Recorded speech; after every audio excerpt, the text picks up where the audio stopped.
Hi, I'm Rob Garland, and welcome to episode 6 of this motivation and practice series. And if you've been watching the other episodes, you'll notice that these are not like my typical guitar lessons. I'm not playing guitar, just trying to impart some concepts and ideas that will hopefully help you as you progress on the instrument. So for this episode, I'd like to talk about how to turn your guitar practice into performance. Have you noticed that when you go to see one of your favorite musicians play live, when you hear them play at the gig, they seem to attain a different level of intensity? Now, sometimes when we practice, it's easy to not be as focused or as committed to being in the moment, to being as connected to the instrument as we are when the conditions are different. The conditions of a gig or a rehearsal, you feel like the stakes are upped, so everything's a little bit more intense, including the way you play. So my question is, what if every time you play the instrument, every time you approach it, every time you pick it up, you put yourself in the mindset of performance? And over time, if you keep doing this, meaning, like instead of just picking the guitar up and sort of noodling about a little bit, with the volume on one, turn the amp up a little bit, sit up in your chair, stand up, and play as if you are performing. All right. Now, I'm not suggesting leather pants and high kicks, but, that's up to you. There's nothing wrong with that. But over time, if you get in the mindset of performance, of energy into the instrument, this will be the only way you play, even if you're just picking the guitar up for a minute. So play with the same amount of energy when you're practicing or rehearsing that you would if you were at a gig. Now, this is difficult at first because you're not feeding off the loop of the energy of the audience, right? There is no audience, although some of us have played plenty of gigs where there's no audience, but you take my point, right? You're just sitting at home, right? So the conditions are very different, energy levels down. Try to play with that intensity, dig deep, and maintain that intensity, and you'll see a result in the way you play. Each note you play could be the very last note you play on this earth. That's dramatic, isn't it? Yes, it is. But why not pour every ounce of your experience and your being into that one note, okay? If you feel every note, what's not to enjoy about that, It's like the more emotion you put in, the more emotion you get back. So feel every note, be present in the moment, and play as if it may be your last.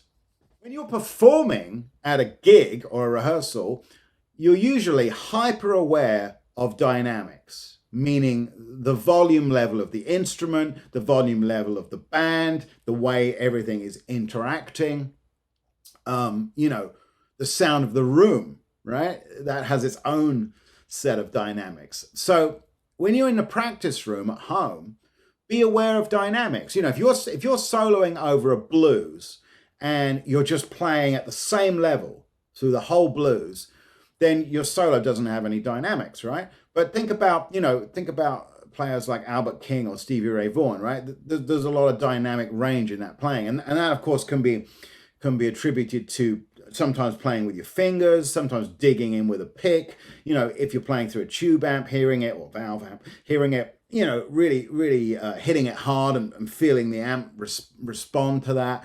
Lowering the volume, playing with the tone control.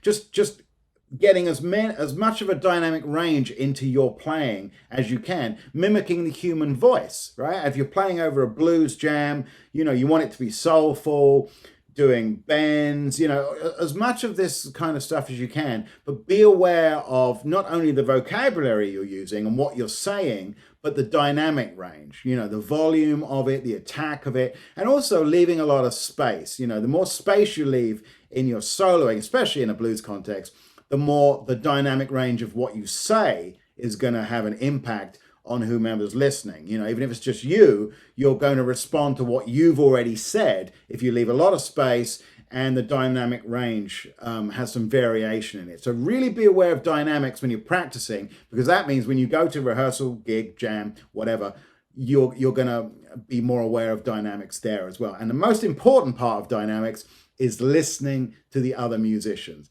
Can't overstate that one enough. You know, if you're in your own little mindset and you're just playing away, not listening to what the band is doing, your dynamics have gone out the window. All right, so just make sure you listen. And you can practice that in a way. If you're playing at home with a jam track, turn the jam track up much louder than you are, and that'll get you in the habit of really paying attention to what the rhythm's doing in the jam track. And obviously it's going to have a much more dynamic range when you start playing with a real person. But still, just getting in the habit of keeping your ears open is really important.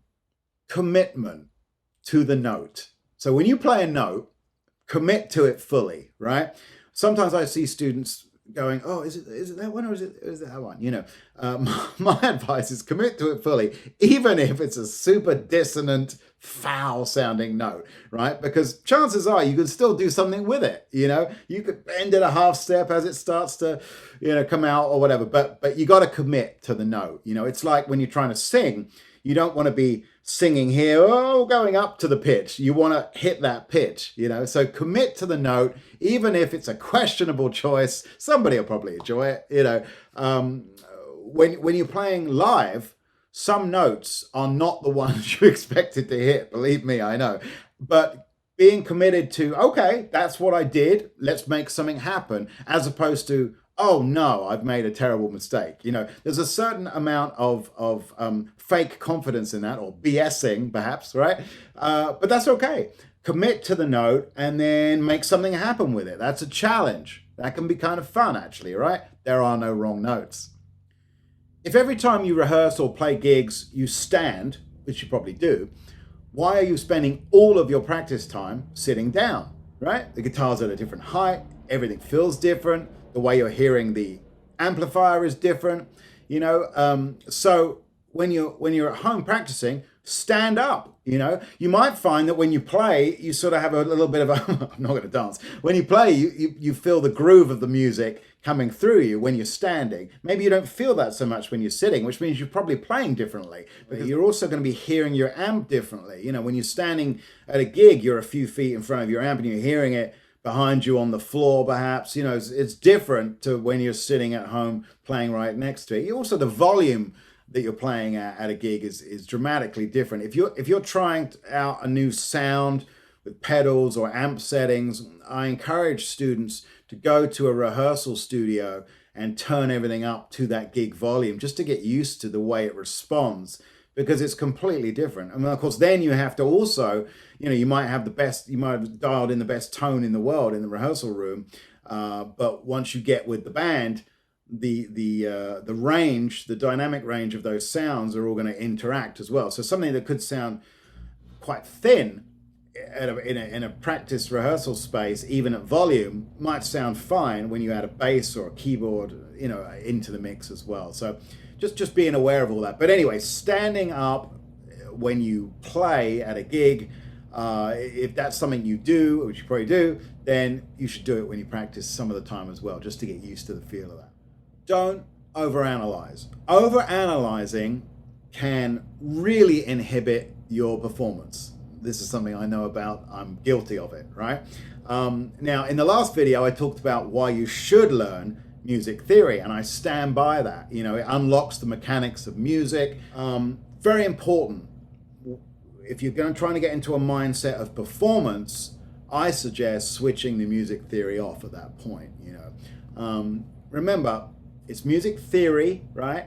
And it's just a theory, and a lot of it has been applied after the event as well. This is one thing that annoys me sometimes. You know, you'll read an analysis of a solo, and someone will say, "Oh yeah, they were playing this on this chord," but the thing is, often they're taking that one chord out of context of the whole piece of music and saying, "Yes, this scale might fit that chord," but they're not looking at it as one continuous piece. You know, like it doesn't exist in a vacuum. You know, so sometimes we will never know what some of these wonderful musicians were thinking when they were playing. I would argue they probably were not thinking at all, which is kind of my whole point, you know. So go to the gig, play freely, try to, you know, get back to the way you thought about music as a child, which is you didn't think about it, you just did it, right? So go to the gig and just play, and that's a big part of